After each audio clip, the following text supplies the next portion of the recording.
All right, today we are cracking open the playbook for creating viral Sora 2 videos. We're not just talking about making cool-looking clips. We're diving into the actual strategies that get you seen, get you noticed, and get you on that trending page. So, if you've been on social media at all lately, you've definitely seen them. These absolutely mind-blowing AI videos that are just racking up millions and millions of views. It's a whole new world for creativity, and it feels like everyone's trying to get in on it.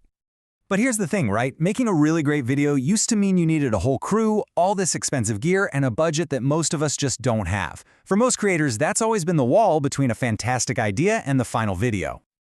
Well, that wall, it's pretty much gone. This is where Sora 2 comes in. It's OpenAI's incredible text-to-video model that can literally generate video from just a simple description. It's like having your own personal, invisible film studio right in your browser, ready to go. So let's get into it. Let's start building our viral playbook.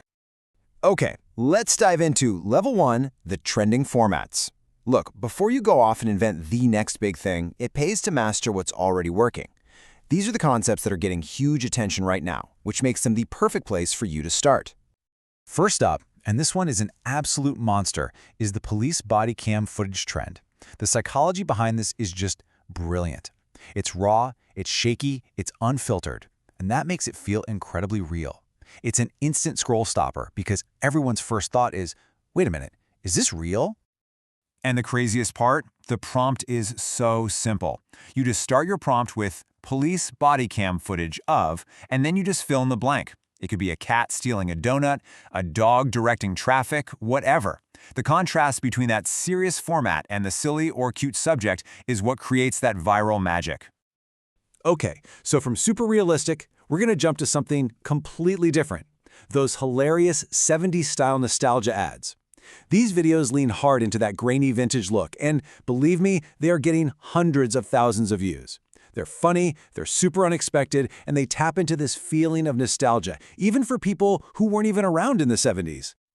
The secret sauce here, it really is all in the details, the specificity. I mean, look at this example. It doesn't just say a toy ad. It describes a Diddy Party record spinner, shiny tools, and baby oil for slippery. Who even thinks of that?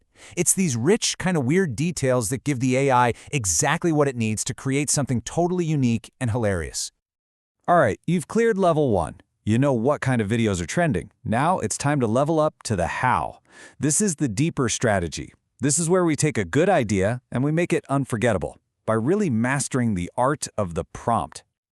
You know, getting a great Sora prompt right is kind of like an art form, and it really comes down to 3 big ideas. First, be super specific. Sora 2 loves details. Think of yourself like a film director, not like you're typing into a search bar. Second, use camera language. Add in phrases like single-angle handheld or 2000s camcorder footage. That forces the AI to copy the imperfections of real cameras, which tricks our brains into thinking it's authentic. And finally, add some motion.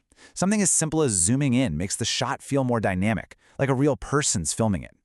Let's actually put this to the test. Look at the difference here. A vague prompt, a man and woman argue, will give you something pretty generic. But check out the specific one. Single-angle handheld shot, low quality, old iPhone, zooming in. All of a sudden, you're not just making a clip, you're building a whole story. You're telling the AI that you want a scene that feels like it was found, not created. And that is the difference between a video that's forgettable and one that goes viral. But listen, even the most perfect prompt in the world won't matter if people scroll right past your video. On social media, you have what, maybe 2 seconds to grab someone's attention? If your hook is weak, your video is toast. So let's talk about a hook formula that works like a charm. So here's a hook that is just, well, it's a killer. If I had to start over from scratch, why does this work so well? Because it instantly combines a personal story with real value. It makes people curious, and it promises that they're about to learn a lesson that you had to learn the hard way. The viewer immediately thinks, okay, what do they know that I don't? And look, this isn't just a hunch or a guess. The data actually shows that this simple start-over hook can boost your average watch time by a whopping 42%. In the ruthless world of short-form video, an advantage like that isn't just big, it's everything. It's the difference between a video that flops and a video that blows up.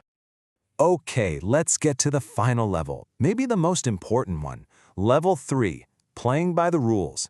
You've got the format, you've got the hook, but this is the part that protects your creativity and your ability to actually make money from it. Let's talk about how to create stuff that's safe, ethical, and monetizable. So, first we need to talk about a feature called cameos. What is it? Basically, it lets you create a reusable AI character of a specific person. Now, the super critical detail here is that the person has to explicitly opt in and give their consent. This is OpenAI's way of letting creators have fun while also preventing people from misusing someone's likeness without their permission. Okay, so here's your checklist to make sure you're doing this the right way. It all boils down to two things, really: transparency and respect. Transparency means using the platform's AI-generated labels. It means never removing Sora 2's watermark or that C2PA metadata, which is basically a digital tag that proves where the video came from. And respect means you always get consent before making a cameo of a real person. And of course, all the normal rules still apply. Follow FTC guidelines for promotions and follow the platform's own rules about misleading content. Doing this isn't just about ethics, it's about building trust and making sure your content can actually be monetized. And that's it. That is your 3-level playbook for making videos that could seriously go viral with Sora 2. If you learned something new here, hitting that like and subscribe button really helps us keep making more explainers like this one. So I've got a question for you. Now that you have these strategies in your back pocket, what are you going to try first? Are you going to go for that gritty body cam realism? Or are you feeling the hilarious 70s retro vibe? Let us know which trend you're going to try next down in the comments. Thanks for watching.